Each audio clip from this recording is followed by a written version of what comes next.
What's up, everyone? Fanboys Unleashed, bringing you another review. This one is for The Quiet Ones, the latest horror film, starring Moriarty from Sherlock Holmes 2, and that dude from The Hunger Games Catching Fire.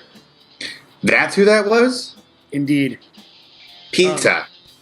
Yeah, the guy with the trident. That's who that guy was. The cameraman. Yeah. Well, anyhow. He's all grown up. Exactly. And the movie's it's supposedly based on a true story about a bunch of scientists that take a girl who's allegedly possessed and try to come up with a scientific explanation for the reason why things are happening around her. And they do experiments on her and try to force this bad part of her psyche out of her. But obviously there's more here than meets the eye. Yes. I'm going to leave that one alone. Normally, no, yeah, go on. You know, the positives that you take from the film is the acting's not bad.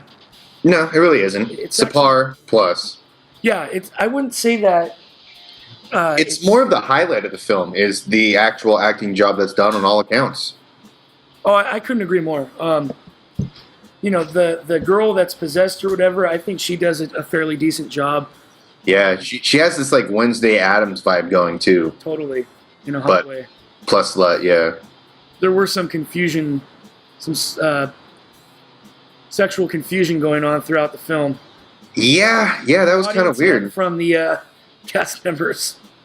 Did you get a little extra... Little wiggle in my trousers?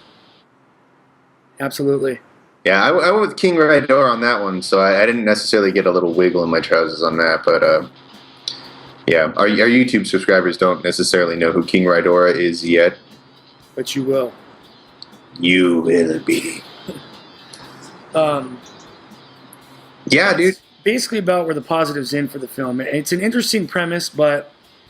The concept is golden. You know, they had a great plot. They had a great storyline, and the acting was great. I mean, to be honest, what could they have done better with the acting? Casted a better role, you know, but it needed like these little no-name people. Yeah. You know, even PETA's not a fucking big fucking actor. It's not PETA, it's another dude. Oh, another dude. Okay. Yeah, I forget his name, but it's a dude with the trident. Oh, okay. He's with the old lady. He's with the old lady in the Hunger Games. Oh, okay. Yeah. Yeah. Carries around on his back and all that. Yes, exactly. That guy. Okay. He plays Finnick. Luke to the old lady Yoda. There we go. His name's Finnick. There you go. Well, anyhow, where the movie fails, though, is it relies on jump scares, heavy jump scares, that typical cliched horror movie direction where it's very quiet, you know, there's no noise, and then there's a big loud boom, and it jumps you out of your seat just because there's that sudden noise, but it doesn't scare you. Yeah.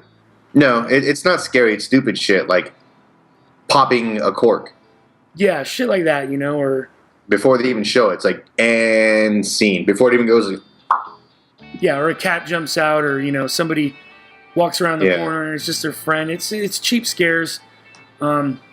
Heavy rely on that. Yeah, all throughout the movie, and at a certain point, it just gets fucking annoying. And yeah. The story itself doesn't really make sense either. No. The concept was there, but the actual story, when they put it together, like, I wasn't buying into it. You know, the only thing I was sold on was the acting. And that being said, you know, I mean, that and the fact that they were trying, like, it was placed in the 1970s, and it made you believe that you were in the 1970s watching the film. Those are the only things that I could take away positive from this movie. I agree. And then the third act, you're expecting things to manifest in a different way, and it just kind of ends, and you're feeling left unfulfilled for sure. Yeah, they're definitely setting it up for a sequel. I guess. I mean, you really want to see a sequel to this movie? No, they set it up in case for some reason people went and saw this movie and paid a ton of money. It's like, well, now we have a reason to, but leave it where it's at. I'm not going to give away the ending whatsoever this time, but just leave it where it's at. Let it go. Let it go. Yeah. So, what are you scoring this thing, Matt? I don't know, man. It was pretty bad. I'm gonna have to give it a what did I say earlier? Like a 3. Yeah, I'm not going much higher. I'm giving it 5 out of 10. It's boring. Yeah, It's boring. There's nothing to grab onto. The only person that you root for in the movie, the main character, is based around being the cameraman, and they're trying to get you involved with his emotions and what he's going through. But the only person you're rooting for is the chick who's possessed because she wanted to just murder everybody. Pretty much.